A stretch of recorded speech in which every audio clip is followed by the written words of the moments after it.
Here's a goofy little list referred to as the secrets of adulthood. People don't notice your mistakes as much as you think. It's okay to ask for help. Most decisions don't require extensive research.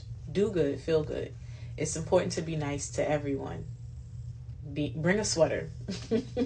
By doing a little bit each day, you can get a lot accomplished. I think that one people underestimate, because we have this tendency to believe that everything just has to be these big strides. And so if you want to lose weight, or if you want to change your life or whatever, it's easier for us to think about our life in these large strides and big accomplishments, and it's harder for us to actually think about it smaller, which is strange, right? So we will think so big that we forget to pay attention to the small details, and then because we're thinking so big, our daily life can't keep up, so we end up not taking any action, and then we look up 6 months later and we still haven't done the thing.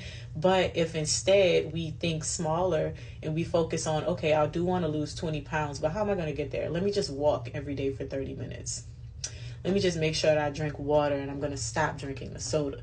Thinking very small, right? And then if you do that consistently over 3 months, of course the 20 pounds are going to fall off, because you're being consistent in two specific areas, as opposed to just trying to hyper focus on, like, you've never gone to the gym before, but now all of a sudden you're just going to get up and go to the gym every day. Girl, you're never going to do that, because it's just too drastic of a change to commit to for such a long period of time. But you can get up and walk every day, because that's so low intensity, low impact. You can listen to like a podcast. You can walk with a friend. You can walk with your baby stroller, because that's surely what I do. I go twice a day.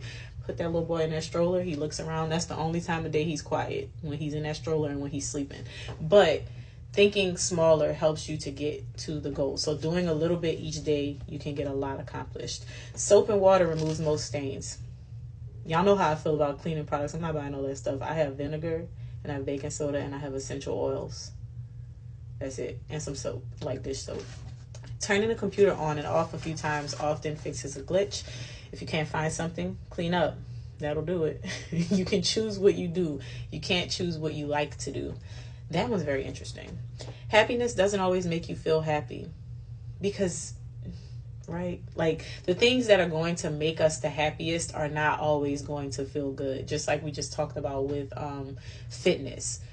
Feeling and looking good is going to make you happy. But in order to feel good, sometimes it requires that we consistently put ourselves in a position where we temporarily don't feel good.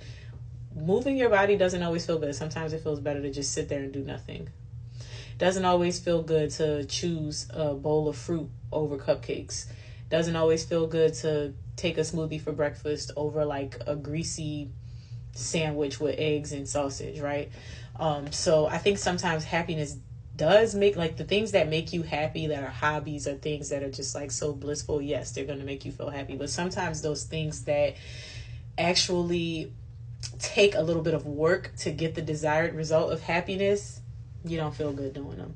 What you do every day matters more than what you do once in a while. You don't have to be good at everything. I wish my younger self knew that. If you're not failing, you're not trying hard enough. Over-the-counter medicines are very effective. Don't let the perfect be the enemy of the good. What's fun for other people may not be fun for you, and vice versa. People actually prefer that you buy wedding gifts off their registry.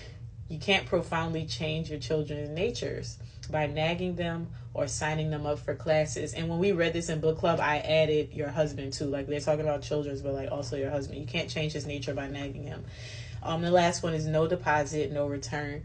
This is very early on in this book, before she starts to outline exactly what she does in her happiness project, and like helping the reader to figure out how they can design their own happiness project. And this part came right after she listed her 12 commandments for her happiness project.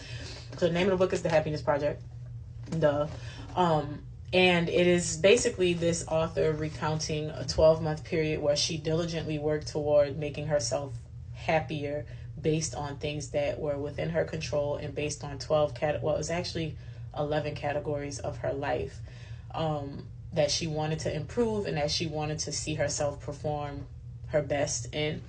And it comes off as very like a happiness project, but the book is actually very good. The things that she did are very practical. You can get this book probably in your library. It's definitely on Libby. It's also on Audible. If you prefer to buy it, I do have a link for it. And if you just want to hang out with us in book club, pull up on Sunday.